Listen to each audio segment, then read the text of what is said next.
Mi-Soul, Southport 50, we are with the magnificent Jazzy Jeff, fresh from his set at the Funk Base. So there's two sides to you really, isn't there? There's the DJ side, and there's production side.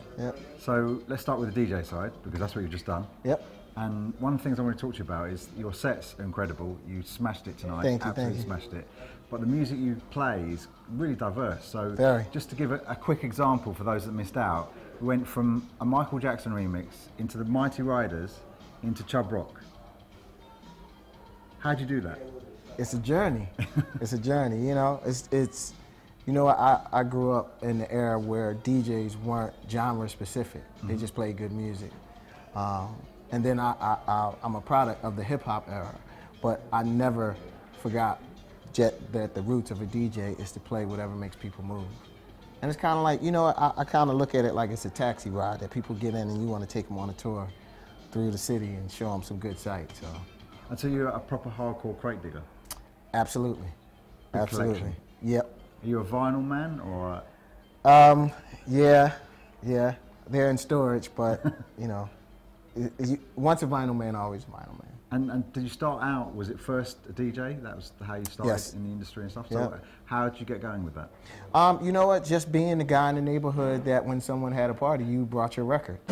You know, it actually started from there, that, you know, you picked the 45 up, put the next one on and played it for people to dance, and then it just grew into, okay, let me just understand two 45s are the same and try to mix and beat match, and, you know, every neighborhood needs a DJ because every neighborhood has parties. So I became that guy, and it never stopped. And that started at 10. And even though you've had a successful music career, you've still continued with the DJing. So have to. Why is that? I mean, it's the origin. You know, everything that I've done started from playing music.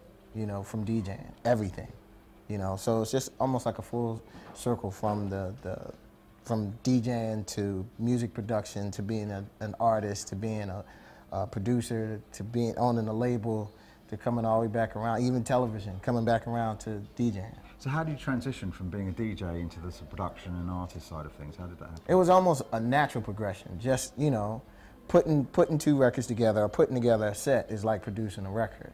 You know, if you look at it like that, you know, it's kind of like, I know how long I have to play. I know I want to start here and I want to end here, and this is where I want to, you know, you want your highs and lows, and I kind of take that approach and making music. So it was, to me, it was natural. You know, I was listening to the records that I played, and I wanted to know how they did everything on the record, so. So you did your study. Yep. And how did you get your break? How did that happen? Well, I mean, you know, it just starts basically from a drum machine and putting together some stuff, and then Will and I ended up hooking up, and we went in the basement and made a demo, and I gave it to him, and he came back with a record producer and said he wanted to put the record out. And, you know, a month later, we were in London. So, you know, it literally, So how did you meet? How did you hook up with Will? How did that happen? In a basement party. You know, once again, you were DJing? I was DJing, and he came down, and he said, is anybody on the mic? I said, no. He grabbed the mic, and we made it a night. And it just became like, okay, what are you doing tomorrow? And that was it. And then you got to the record deal, you put records out, hits, all that sort of stuff. Yeah. So what then happened? So you had, like, obviously a lot of success. A lot of success. I really wanted to get into making music outside of the music that we made, because the same principle, as much as I loved and grew up with hip hop, I wanted to make other types of music.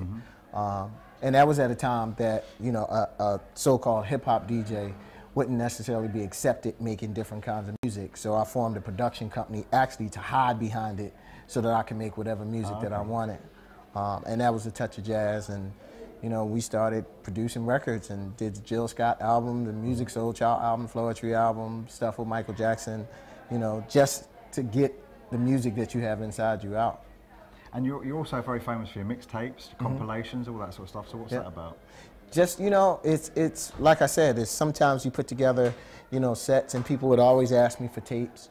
And it was really cool. You know, I bumped into Pete from BBE a while ago, and he gave me an idea to start putting out some comps and some mixtapes, and we started doing it. And you know, and it was funny because it was before the big DJ boom, so it was a really good way to kind of get your musical taste out there and let people kind of know what type of DJ you are, to give them the opportunity to come and see you live. Because not only this, I mean, I know you've done stuff with BB and Pete, but you've also done other mixtapes and CD releases of like tracks you're into, I guess, and and all that sort of stuff. So, so you're obviously a proper music person. Yes, that's what it's all about. It's the gift and the curse. And I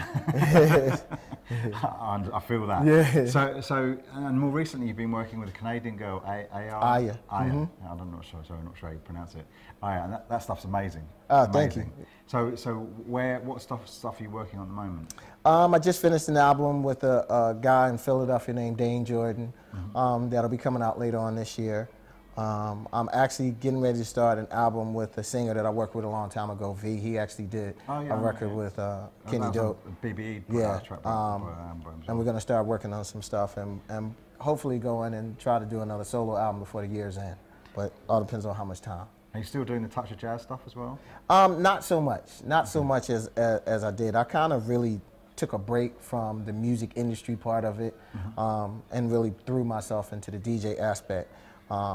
I wasn't really feeling the way the industry kind of works per se, and I felt that the best one-on-one connection is for you to play music right in front of people, and that's what kind of took me back into the whole DJ. And so when you say you weren't really feeling it, well, just I don't really like the politics. I'm a very creative person.